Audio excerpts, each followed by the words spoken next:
A line item. That's what Howard Sterling called me after 7 years of holding his entire distribution network together. 7 years of 17-hour days, missed dinners, and weekends spent untangling supply chain disasters that would have bankrupted his precious firm. A line item. The words still echoed in that mahogany-paneled conference room as I stood there, my quarterly performance review reduced to a budget footnote. He didn't even look up from his spreadsheet when he said it. Just tapped his Mont Blanc pen against the paper and suggested I should be grateful for the stability. I smiled, set down my portfolio, and said 5 words that would change everything.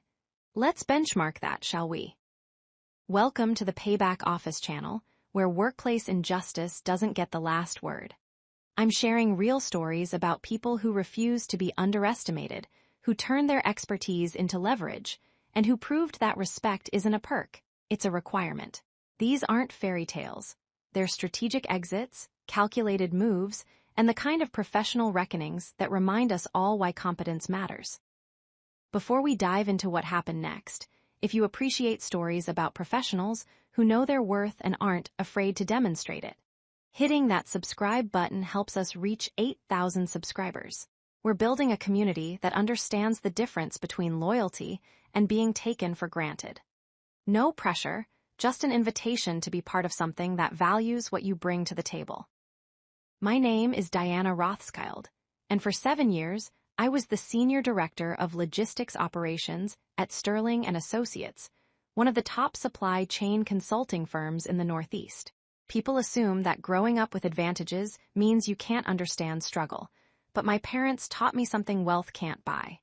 The ability to see people, really see them, and understand that every role in an organization has dignity. That empathy became my superpower in logistics, knowing that behind every shipment delay was a dock worker with a sick kid, every route change affected a driver with a family. That human element made me exceptional at my job. It also made Howard Sterling's comment cut deeper than he could have imagined. The morning everything changed started ordinarily enough. October 15th, a Tuesday that smelled like rain and burnt coffee from the break room nobody had cleaned in 3 days. I arrived at 6:30, same as always, already having reviewed the overnight shipping reports from our West Coast operations. We managed logistics for 43 major clients, everything from pharmaceutical cold chains to automotive parts distribution. My team of 11 specialists kept products moving through 7 time zones, and we did it with a 98.6% on-time delivery rate. Industry average hovered around 92%. Those numbers weren't luck. They were the result of systems I'd built from the ground up, relationships I'd cultivated with warehouse managers from Sacramento to Savannah, and protocols I'd written and rewritten until they were bulletproof. Howard had scheduled my quarterly review for 9 o'clock. I'd prepared a presentation highlighting our recent successes. We just saved our biggest client, Templeton Manufacturing, $4.2 million by redesigning their distribution hub network. I'd personally spent 6 weeks analyzing traffic patterns, negotiating with regional carriers, and implementing a new routing algorithm that cut their delivery times by 30%. The client had sent a glowing letter to Howard, specifically mentioning my innovative approach and tireless dedication. I had copies in my portfolio. The conference room on the 42nd floor had floor-to-ceiling windows overlooking the harbor. On clear days, you could see all the way to the islands. That morning, clouds pressed against the glass like they were trying to get in, turning everything gray and muted. Howard was already seated when I arrived, his silver hair perfectly styled, his navy suit probably worth more than most people's monthly rent. He'd made partner at Sterling & Associates 23 years ago, back when the firm was just emerging as a serious player. Now, at 58, he treated the company like his personal kingdom and everyone in it like subjects who should be grateful for his attention. "Diana, sit," he said without preamble, gesturing to the chair across from him. Not "good morning," not "how are you," just a command like I was a golden retriever. I sat, placing my portfolio on the table. I've prepared some updates on the Templeton project and our fourth quarter projections. Won't be necessary. He slid a single sheet of paper across the glossy table. Your salary will remain unchanged for the coming fiscal year. Given the current economic climate, we're holding most positions at their current levels. Consider it a win that we're not implementing cuts. I stared at the paper. After 7 years, 3 promotions, and consistently exceptional performance reviews, this wasn't just a salary freeze, it was a message. Howard, with respect, our division generated $16.3 million in revenue last year, up 22% from the previous year. My team's efficiency ratings are the highest in the firm's history. I was hoping we could discuss compensation that reflects that contribution. He finally looked at me, but it was the kind of look you give a painting you're bored with, something decorative that's been on the wall too long. Diana, you do adequate work, but at the end of the day, logistics is logistics. You're a line item in our operational budget, not a revenue generator. The partners bring in clients, you help fulfill contracts. There's a difference, and frankly, your current salary is quite generous for what amounts to middle management. I'd suggest being grateful for the stability we provide. The room felt very quiet. Somewhere in the building, phones were ringing, keyboards clicking, the machinery of business grinding forward. But in that conference room, there was just the sound of my heartbeat in my ears and the soft tap of Howard's pen against his spreadsheet. A line item. 7 years of canceled vacations, of taking calls at midnight when a snowstorm stranded shipments in Denver, of personally driving to a warehouse in Jersey City at 3 a.m. because a systems glitch threatened to delay medical supplies to 6 hospitals. 7 years of making Howard look brilliant to clients because the operations behind his promises worked flawlessly. And I was a line item. Let's benchmark that, shall we? I heard myself say, my voice calm and professional. I stood, leaving the salary paper on the table, and picked up my portfolio. Howard's eyebrows lifted slightly. Excuse me. You've assessed my market value. I'm going to do the same. I appreciate the clarity, Howard. Really, I do. It's helpful to know exactly where one stands. I walked out before he could respond, my heels clicking on the marble floor with a steady rhythm that matched my suddenly racing thoughts. Back at my desk, I pulled out my phone and opened my email. 3 months ago, I'd received a message from Jameson Global Solutions, Sterling and Associates' biggest competitor. Their chief operating officer, a woman named Kathleen Wu, had reached out about a leadership position in their logistics division. I'd politely declined, citing my commitment to Sterling. I'd even felt guilty about being contacted, like I was being disloyal for simply reading the email. That guilt evaporated as I typed my response. Kathleen, if the position is still available, I'd love to schedule a conversation. When would be convenient this week? The reply came in 11 minutes. Diana, thrilled to hear from you. Tomorrow, 2 o'clock, my office. This could be exactly what we've both been waiting for. I spent the rest of that Tuesday doing my job with the same precision I always had, because professionalism wasn't about how you were treated, it was about who you were. I reviewed shipment schedules, approved route changes, and helped one of my team members troubleshoot a customs delay in Atlanta. At 6:30, I packed my laptop and headed home to the brownstone I shared with my fiancé, James. James was in the kitchen when I arrived, attempting to make his signature pasta carbonara, which meant there would be bacon everywhere and at least one pan that needed soaking. He looked up when I came in, took one look at my face, and turned off the burner. What happened? I told him everything. The review, the salary freeze, the line item comment, my email to Jameson Global. James listened without interrupting, leaning against the counter with his arms crossed, his lawyer brain processing every detail. When I finished, he was quiet for a moment. Then he said, "What do you need from me?" Not, "Are you sure?" Not, "Maybe you should think about it." Not any of the cautionary advice people often give when you're about to make a significant career move. Just, "What do you need from me?" I need to know I'm not crazy, I said. That 7 years of excellent work means something, that I'm not just being prideful or oversensitive. James crossed the kitchen and took my hands. Diana, you rebuilt their entire logistics framework when you were 28 years old. You've saved their clients millions in costs and delays. You work harder than anyone I know, including the partners at my firm who bill 300 hours a month. You're not a line item. You're the entire operating system. And Howard Sterling is about to learn what happens when the system shuts down. The meeting with Kathleen Wu felt like stepping into an alternate universe where competence was actually valued. Her office at Jameson Global was modern glass and steel, decorated with photographs from logistics operations around the world, container ships in Singapore, distribution centers in Rotterdam, freight trains crossing the Rockies. She was 52, sharp-eyed, and had a reputation for building industry-leading operations teams by recognizing talent and paying for it.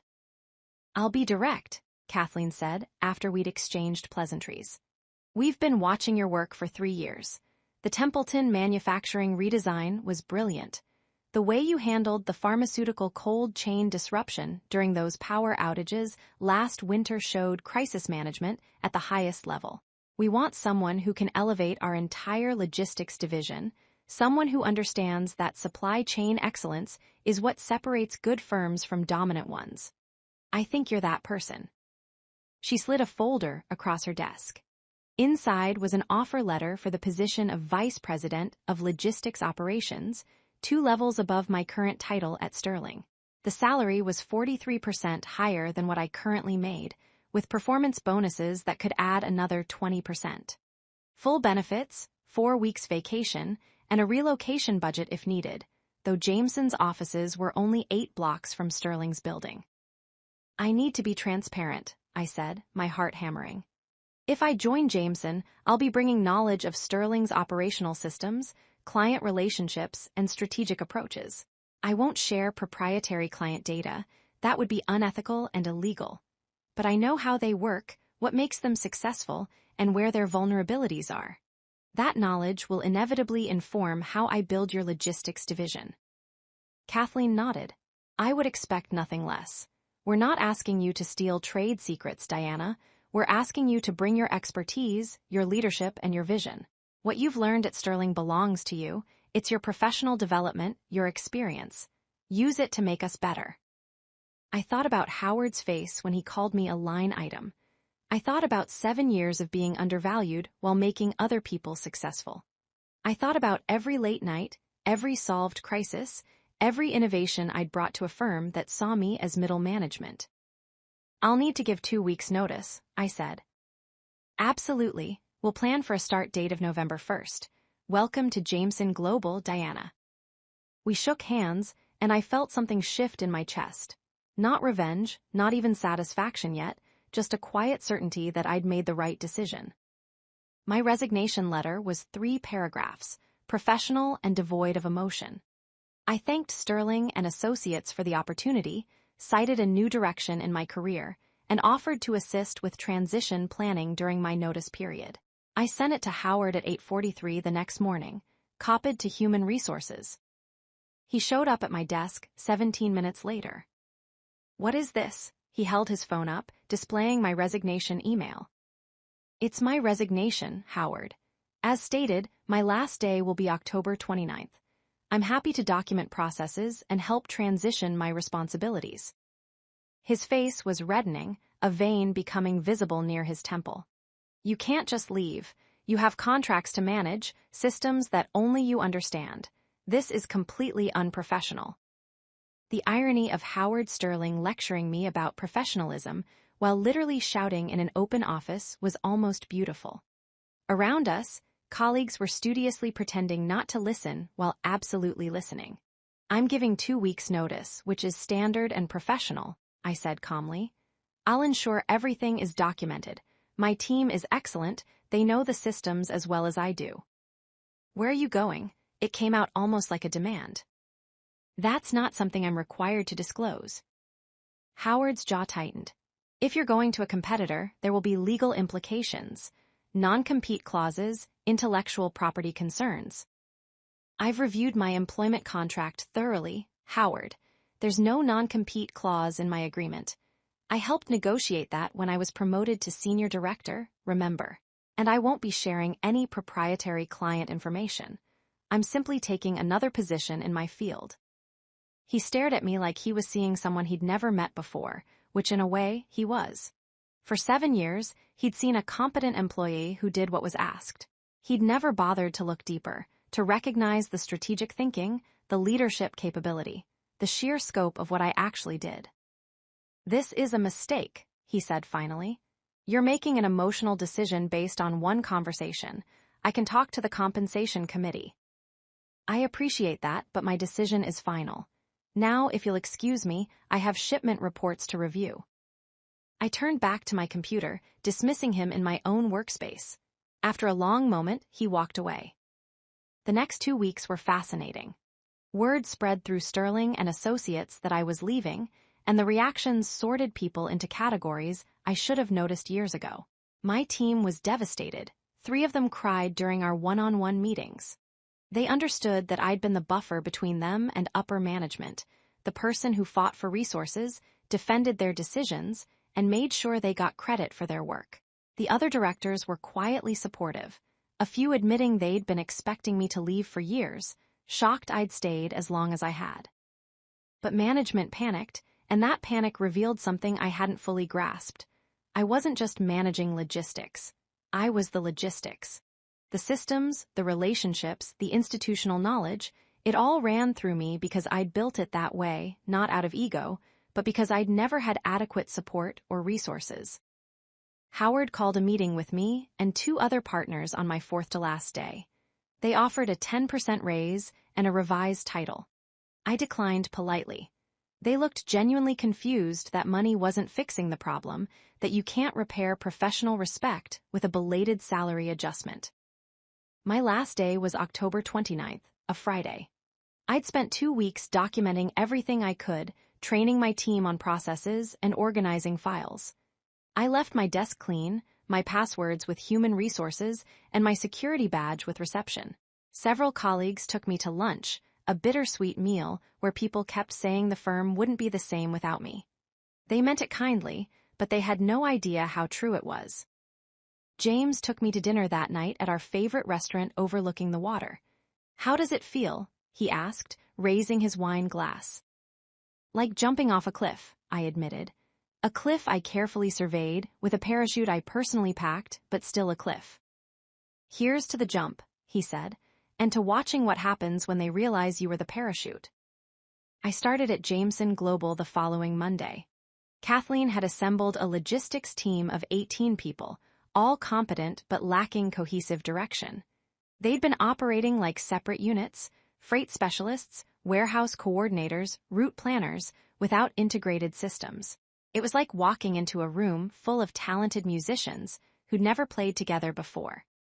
We spent the first week in intensive strategy sessions. I listened more than I talked, learning their strengths, their frustrations, their ideas for improvement. Then I started building the framework, using everything I'd learned at Sterling but adapted and improved. Within 2 weeks, we'd implemented a new communications protocol. Within 3, we'd redesigned the workflow management system.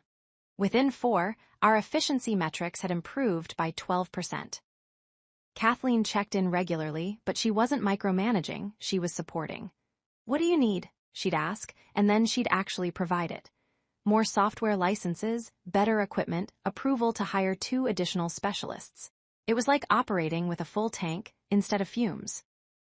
Meanwhile, I heard nothing from Sterling and Associates, which I took as a good sign. They'd found someone to fill my role, an internal promotion from my own team, a good person but inexperienced at the senior level. I'd left detailed documentation.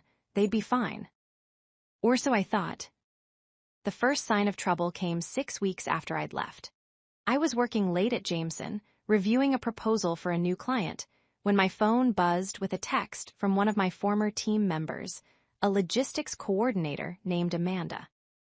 "Deanna, I know I shouldn't contact you, but we have a serious problem and nobody knows how to fix it. Can I call you?" I hesitated. I no longer worked for Sterling. Their problems weren't my responsibility. But Amanda was 26, brilliant with data analysis, and she sounded desperate. "Make it quick," I texted back, and my phone rang immediately. "It's the Templeton account," Amanda said, her voice tight with stress. "The distribution hub network you designed, something's failing. Deliveries are backing up. We've missed 6 major deadlines in the past week, and the client is threatening to pull the contract. Howard told us to fix it, but nobody understands the algorithm you built. The documentation you left explains the what, but not the why, and we can't troubleshoot without understanding the underlying logic. My stomach dropped. The Templeton network was complex, built on an algorithm that balanced shipping costs, delivery windows, warehouse capacity, and seasonal demand fluctuations. I'd coded it myself using a combination of existing software and custom solutions. The documentation I'd left explained how to operate it, but not how to repair it if something went wrong. What's the specific failure? I asked, already pulling up a mental map of the system. Hub 7 in Indianapolis is routing everything to Hub 3 in Columbus instead of distributing across the regional network. It's creating a bottleneck that's cascading through the whole system.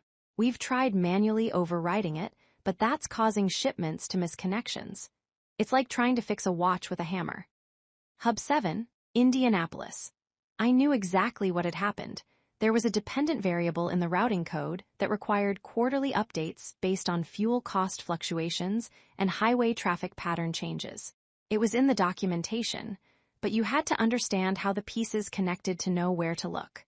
Without that update, the algorithm would default to the most direct route, which in this case was Hub 3, overwhelming it with volume it wasn't designed to handle.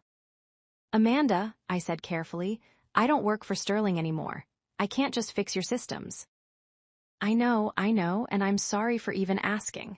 It's just Howard's blaming all of us. He's saying we're incompetent, that we can't handle what you made look easy. 3 people have already quit because he's been so awful. And if we lose Templeton, there might be layoffs. I wouldn't ask if it wasn't desperate. I closed my eyes. This was the moment where I had to choose. Walk away from people I'd trained and cared about, or help my former employer fix a crisis that proved exactly how undervalued I'd been. I can't do it for free, I said, and I won't lie to my current employer. If Sterling wants consulting support, they need to go through official channels and Jameson needs to approve it. Amanda let out a shaky breath. Would you be willing, if they asked officially? Maybe, but Amanda, this isn't your problem to solve. Howard needs to make this request himself, and he needs to acknowledge what's happening. We hung up, and I sat in the quiet office, looking out at the city lights. James had told me to watch what happened when they realized I was the operating system. I hadn't expected to feel conflicted when the system crashed. I called Kathleen from my cell, even though it was after 8. She answered on the second ring. Diana, everything okay? I explained the situation. The call from Amanda, the failing Templeton network, the ethical considerations of helping a competitor, and the human element of my former team suffering. Kathleen was quiet for a moment, then she laughed, not unkindly. This is remarkable timing. Templeton Manufacturing reached out to us this morning, asking if we'd be interested in bidding on their logistics contract. Apparently, they're exploring options due to performance concerns with their current provider. I was going to tell you tomorrow. My heart started beating faster. What did you tell them? That we'd absolutely be interested. And Diana, if Sterling and Associates wants to hire you as a consultant to fix their crisis, I have no objection, provided they pay premium rates for emergency support and it doesn't interfere with your work here. Consider it professional development in client management. Plus, frankly, it's good for our reputation if you're seen as the person who can solve problems other firms can't. I felt a smile spreading across my face. What would you consider premium rates? For emergency crisis consultation from a VP-level logistics expert, $350 an hour, 8-hour minimum, paid in advance. That was more than I used to make in a day at Sterling. I composed an email before I could second-guess myself. Howard, I understand there are challenges with the Templeton distribution network. As that system is complex and requires specialized knowledge to troubleshoot, I'm available to provide emergency consulting support through Jameson Global Solutions. Our rate is $350 per hour with an 8-hour minimum, payable in advance. If you'd like to engage our services, please contact Kathleen Wu directly to arrange terms. Best regards, Diana. I sent it at 8:43 p.m. on a Wednesday night, exactly 7 weeks after I'd resigned. The response came at 6:15 the next morning. This is extortion. You deliberately built a system that only you can fix to hold us hostage. I'll be contacting our legal team. I forwarded the email to Kathleen with a simple note, for documentation purposes. Her reply was immediate. Let him dig his own grave. Templeton's meeting with us this afternoon. The meeting with Templeton Manufacturing was led by their VP of Operations, a straightforward man named Douglas Carver who had no patience for corporate games. He arrived at Jameson's offices with 2 members of his team and a folder full of performance reports that painted a damning picture of Sterling's recent failures. We gave them every opportunity to fix this, Douglas said, spreading delivery failure reports across the conference table. 6 weeks of deteriorating performance, missed deadlines, and excuses. When I asked to speak with Diana Rothschild, the person who designed our network, they informed me she'd left the company. That was the first warning sign. The second was when they couldn't explain how their own system worked. Kathleen glanced at me, then back to Douglas. Diana is our vice president of logistics operations now. She's been with Jameson for 6 weeks. Douglas's expression shifted to something between relief and vindication. Then let me be direct. We want you to handle our logistics. The network Diana designed was brilliant when it was maintained properly. Can you replicate that level of service? I leaned forward. I can do better. The Templeton network I designed at Sterling was built within their limitations, budget constraints, software restrictions, resistance to innovation. At Jameson, I have full support and resources. Give me 3 weeks for transition planning, and I'll have you operational with improvements to the original design. Douglas looked at his team, then back to us. You're hired. I'll have our legal team draw up the contract. Sterling's engagement ends as of today. That afternoon, while Kathleen and her team worked on Templeton's contract details, I received another email from Howard. Diana, we need to talk. This situation with Templeton is a misunderstanding. I'm sure we can work something out. Can you meet for coffee? I showed the email to James that evening. He read it twice and shook his head. He still doesn't get it. He thinks he can smooth this over with charm and convince you to fix his problem. Should I meet with him? James considered. Do you want to? What I wanted was complicated. Part of me wanted Howard to understand exactly what he'd lost, to recognize that calling me a line item had been the most expensive mistake of his career. But another part, the part my parents had raised to be gracious even in victory, knew that cruelty wasn't the goal. Accountability was. I'll meet him, I said, but on my terms. We met at a neutral coffee shop on Saturday morning, halfway between our apartments and far from either office. Howard arrived 5 minutes late, looking more rumpled than I'd ever seen him. The silver hair was still perfect, but there were shadows under his eyes and his tie was slightly crooked. Diana, thank you for meeting me. He ordered a coffee he didn't drink and sat across from me in a corner booth. This situation with Templeton is unfortunate. It's not unfortunate, Howard. It's consequential. Consequences of undervaluing expertise, of failing to maintain systems, of treating people like line items in a budget. He flinched at the phrase. That was poor word choice in a stressful conversation. I didn't mean to diminish your contributions. Yes, you did. You meant exactly what you said. You saw logistics as a necessary expense rather than a strategic advantage. You saw me as middle management rather than the person who made your client promises possible. And now that the system I built is failing without me, you're here to ask for help. Howard's jaw tightened. I'm here to offer you your job back, 20% raise, full partner track, whatever you need. The offer hung in the air between us. 2 months ago, it would have meant everything. Now, it was just sad. I don't want my job back, Howard. I have a better job where I'm actually valued. What I want is for you to understand something important. People are not line items. The expertise, relationships, and institutional knowledge that employees build, that's not a commodity you can swap out. That's the actual foundation of your business. And when you treat it as disposable, you lose more than you can afford. This is about revenge, Howard said, his voice hardening. You took Templeton deliberately to hurt Sterling. I didn't take Templeton. They left you because you failed to deliver the service they paid for. I'm simply providing what they need, which is what I've always done. The difference is that now I work for someone who recognizes the value of that. I stood, leaving my coffee half-finished. I hope you find someone who can fix your systems, Howard. I genuinely do, because there are good people at Sterling who deserve better than being blamed for leadership failures. But that person isn't me, not anymore. Walking out of that coffee shop felt like closing a book I'd been reading for 7 years. The story had ended exactly where it needed to. Back at Jameson, we worked 18-hour days for 3 weeks, building Templeton's new logistics network.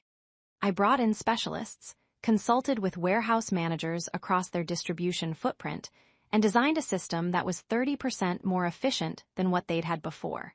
We built in redundancies, created better documentation, and established training protocols so they'd never be dependent on a single person's knowledge again. The network went live on a Tuesday morning in mid-December. Within 12 hours, we'd processed more deliveries than Sterling had managed in 3 days during the previous week. Douglas Carver called Kathleen personally to say it was the smoothest transition he'd experienced in 20 years of operations management. That same day, at 4:17 in the afternoon, I received an email directly from the managing partner of Sterling and Associates, a man named Thomas Whitfield, who rarely involved himself in day-to-day operations. Miss Rothschild, I'd like to discuss a consulting arrangement. Sterling and Associates is experiencing significant operational challenges that require your specific expertise. We're prepared to offer $200,000 for a 3-month engagement to stabilize our logistics division and train our current team. Please contact me at your earliest convenience. I read the email 3 times. $200,000 was more than 40% of my previous annual salary at Sterling, offered for 3 months of work. It was a staggering admission of how badly they needed me, wrapped in corporate politeness. I forwarded the email to Kathleen with a question. Thoughts? Her response came during a meeting she was apparently sitting in, quick and decisive. Your call, but if you take it, you negotiate for double. They're desperate and you have leverage. Also, make sure it doesn't impact your work here. That's non-negotiable. $400,000 for 3 months of consulting. The number felt surreal, like monopoly money rather than a real offer. But more than the money, the offer represented something profound. Validation that I hadn't been crazy, oversensitive, or entitled. I'd been undervalued, and now the market was correcting that valuation in the most tangible way possible. I called Thomas Whitfield instead of emailing back. He answered on the first ring, which told me exactly how serious this was. Mr. Whitfield, I received your email. Before we discuss terms, I need to understand the scope. What specifically are you asking for? His voice was measured, careful. Our logistics division is in crisis. Since you left, we've lost 3 major clients, including Templeton. Our remaining clients are expressing concerns about delivery reliability. The team you built is fragmenting. 4 people have resigned in the past month, citing management issues. We need someone who can stabilize operations, rebuild our systems, and train leadership to prevent this from happening again. You need someone to fix what broke when you decided I was a line item, I said quietly. There was a long pause. Yes, Thomas said finally. That's exactly what we need. And I'll be frank, Diana, Howard's assessment of your value was catastrophically wrong. The board has had extensive discussions about how we failed to retain you, and we take responsibility for that failure. Howard's still a partner. Yes, though his role is being restructured. But this isn't about Howard. It's about whether we can convince you to help us recover from a mistake we shouldn't have made. I thought about my team at Jameson, the projects we had planned, the culture Kathleen was building where expertise was celebrated rather than tolerated. I thought about James's advice to watch what happened when the system shut down. And I thought about the people still at Sterling, the coordinators and analysts and specialists who were suffering because of leadership failures that weren't their fault. $400,000, I said. For 3 months of consulting, no more than 20 hours per week, so it doesn't impact my primary role at Jameson Global. I work remotely unless on-site presence is absolutely necessary, and I have final say on operational decisions within the logistics division. You implement what I recommend, or we terminate the contract. Also, I wanted in writing that my former team members receive a 15% salary adjustment and formal apologies from senior leadership for the past 2 months of blame and hostility. I could hear Thomas writing. The salary adjustments and apologies, that's not standard in consulting contracts. It's standard in my contracts. Those people kept your operations running while being scapegoated for problems they didn't create. If you want my help, you start by treating them with the respect they deserve. Another pause. I'll have the contract drafted with those terms. Can you start next week? I can start when the contract is signed and the first payment is received. Send the paperwork to my attorney. I gave him James's office information.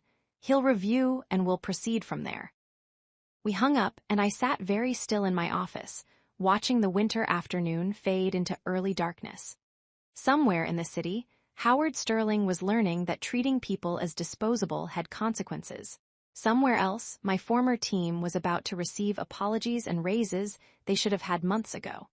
And here, in this glass and steel tower, I was being offered more money than I'd ever imagined for work I'd been doing for years at a fraction of the price. The contract arrived 72 hours later. James reviewed it with the intensity he usually reserved for multi-million-dollar litigation, checking every clause and condition. When he finished, he looked up with a slight smile. "It's actually fair," he said, sounding almost surprised.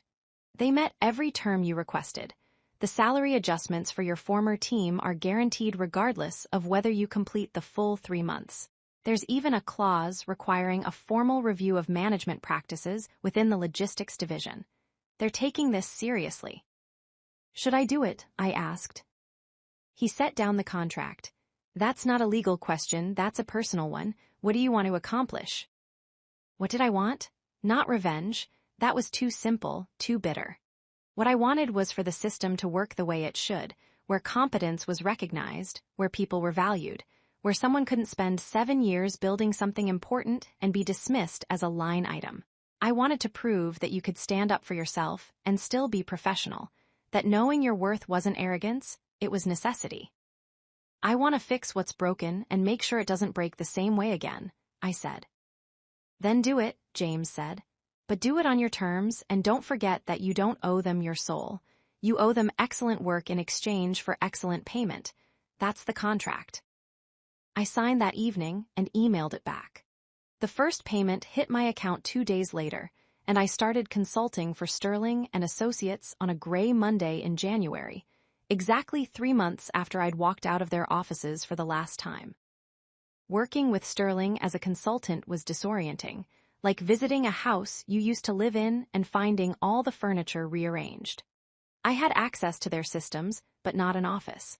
I attended meetings via video conference unless physical presence was required. I gave directions and recommendations, and for the first time in 7 years, people actually implemented them without pushback or budget negotiations. The logistics division was worse than I'd expected. The routing algorithms had degraded without maintenance, client relationships had frayed, and team morale was buried somewhere below sea level. In my first week, I spent 23 hours instead of the contracted 20, rebuilding core systems and conducting damage control with clients who were on the verge of leaving.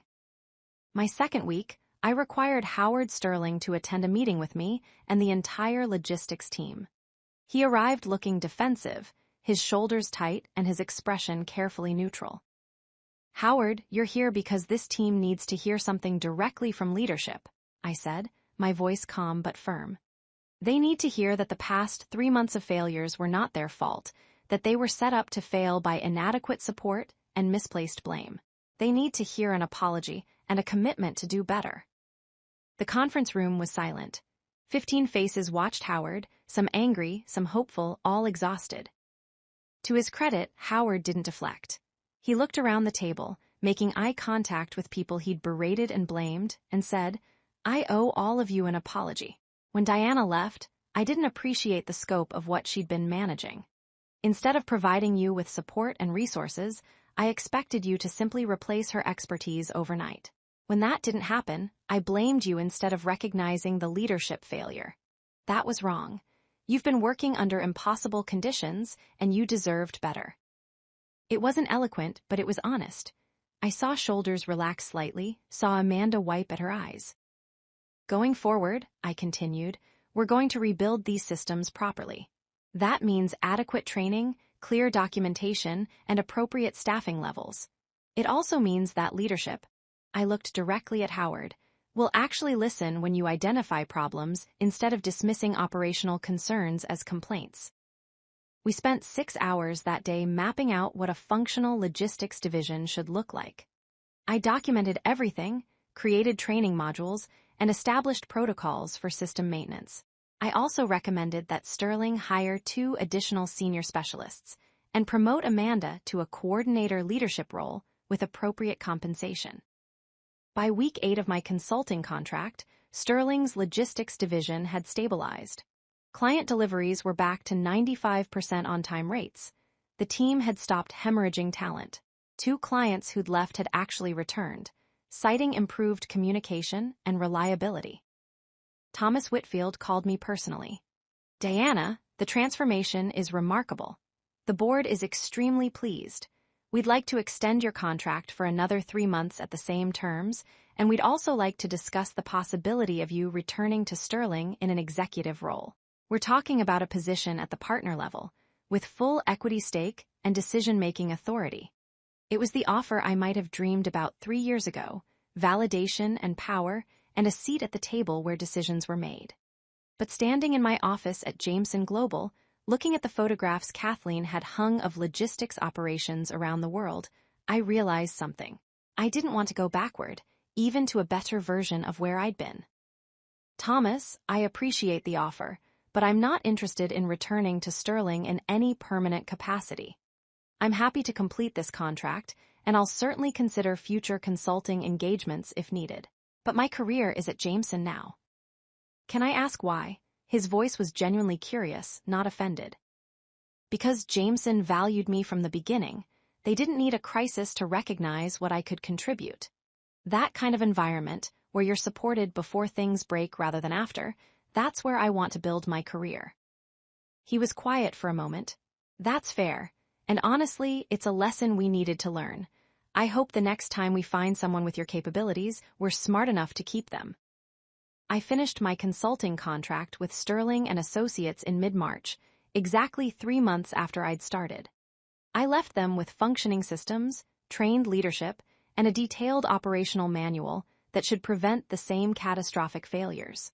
I also left with $400,000, professional satisfaction, and the certainty that I'd made the right choice.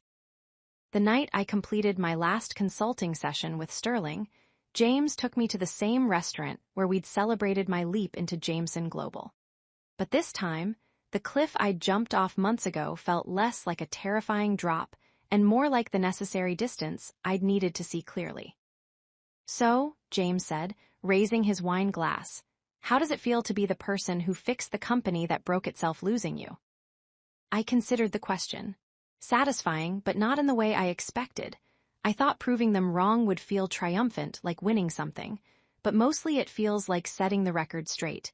They know what they lost. I know what I'm worth. The market confirmed it. That's enough. What's next? I smiled. Kathleen wants to expand Jameson's logistics division internationally. She's talking about operations in Asia and South America, building networks that rival anything in the industry. She asked if I wanted to lead the expansion. James's eyes widened. That's enormous. It's terrifying and exciting and exactly the kind of challenge I've been preparing for my entire career. Except now, I get to do it with full support, adequate resources, and leadership that actually values innovation. We talked through dinner about the expansion plans, about timelines and travel requirements, and whether we wanted to move our wedding date to accommodate the new workload. We talked about the future with the kind of detailed excitement that comes from actually having choices, from operating from a position of strength rather than desperation. When we got home that night, I found an email waiting from Amanda, my former team member at Sterling who'd first reached out during the Templeton crisis. "Deanna, I just wanted to let you know that I'm leaving Sterling next month. I got an offer from a manufacturing company to lead their logistics operations, almost double my current salary. I never would have had the confidence to pursue it if I hadn't watched you leave, succeed, and come back on your own terms. You showed me that knowing your worth isn't arrogance, it's professionalism. Thank you for that. And if you ever need a good logistics coordinator at Jameson, you know where to find me." I read the email twice, feeling something warm expand in my chest. The ripples from standing up for myself were spreading further than I'd imagined, giving other people permission to do the same. I wrote back immediately, "Amanda, that's fantastic news. You absolutely deserve that opportunity. And yes, when you're ready for the next step after that, call me. Jameson's international expansion will need exceptional people, and you're at the top of my list. Congratulations on knowing your worth and acting on it." Over the following months, the international expansion consumed most of my energy in the best possible way. We built logistics networks in 4 countries, established partnerships with regional carriers, and created systems that could scale across time zones and regulatory environments. Kathleen gave me the resources and authority to build something genuinely innovative, and the division's revenue grew by 68% in our first year of international operations. I heard through professional networks that Sterling and Associates had stabilized but not fully recovered. They'd lost their position as the undisputed leader in supply chain consulting, replaced by firms, including Jameson Global, that had figured out what they'd been slow to learn. That expertise is your competitive advantage, and treating experts as disposable is a strategic failure. Howard Sterling retired 18 months after I left, taking an early partner buyout. I heard he blamed stress and wanting to spend more time with family, but the whispers in industry circles suggested the retirement wasn't entirely voluntary. The board had apparently decided that leadership, which couldn't recognize and retain top talent, was a liability they couldn't afford. I didn't feel triumphant about that either. Mostly, I felt that the system had worked the way it should: consequences for poor leadership, rewards for competence, and market corrections when companies failed to value what made them successful. 2 years after I walked out of that conference room, where Howard called me a line item, Jameson Global was named the top logistics consulting firm in North America. Kathleen accepted the award at an industry conference, and in her speech, she said something that I've thought about often since. Excellence in logistics isn't about moving products efficiently, though that's important. It's about recognizing that behind every shipment, every delivery, every successful operation is someone's expertise, innovation, and commitment. When we value that human element, when we support our people and trust their judgment, we don't just improve metrics, we build something sustainable. We build organizations worthy of the talent they're privileged to employ. After the ceremony, Kathleen found me at the reception. "You know that award is at least 60% your achievement," she said, handing me a glass of champagne. "It's a team effort," I said automatically. She laughed. "It is, but let's be honest about your contribution. The international division you built, the Templeton account you brought with you, the reputation for excellence that follows your work, that's not luck. That's what happens when expertise is properly valued and deployed. Sterling and Associates taught me a valuable lesson when they let you go. Their loss could be my gain, but only if I was smart enough to recognize what they'd missed." "You took a chance on me," I said. "No," Kathleen corrected. "I made a strategic hire based on a clear assessment of your capabilities. There's no chance involved when someone has 7 years of proven excellence. The only question was whether we could provide an environment where you'd want to stay. That's not chance, that's culture." I thought about that conversation for weeks afterward. In professional spaces, we talk a lot about talent and potential, about finding the right people and building strong teams. But we don't talk enough about the responsibility organizations have to recognize what they have, to value it appropriately, and to create environments where excellence can thrive instead of just survive. My story became one of those industry tales that gets shared at professional conferences and networking events, usually simplified to a David and Goliath narrative about leaving a bad employer and succeeding out of spite. But that simplification misses the complexity, the fear of jumping without a net, the guilt of leaving a team behind, the careful strategy required to land safely. It also misses the central truth. I didn't win because Howard Sterling was villainous. I won because I knew my value, had evidence to support it, and was willing to walk away when that value wasn't recognized. Those three elements, knowledge, evidence, and courage, matter more than any individual antagonist. 5 years after Howard Sterling called me a line item, I'm the Executive Vice President of Global Operations at Jameson, overseeing logistics networks on 4 continents. I lead a team of 73 people, and we have a 97% retention rate because we've built a culture where expertise is valued, contributions are recognized, and nobody has to wait for a crisis to prove their worth. I still think about that October morning sometimes, about standing in a conference room while someone reduced 7 years of excellence to a budget footnote. I think about the fear of leaving stability, the risk of believing I was worth more than I was being paid, the leap into uncertainty. But mostly, I think about what James said that first evening. You're not a line item, you're the entire operating system. He was right.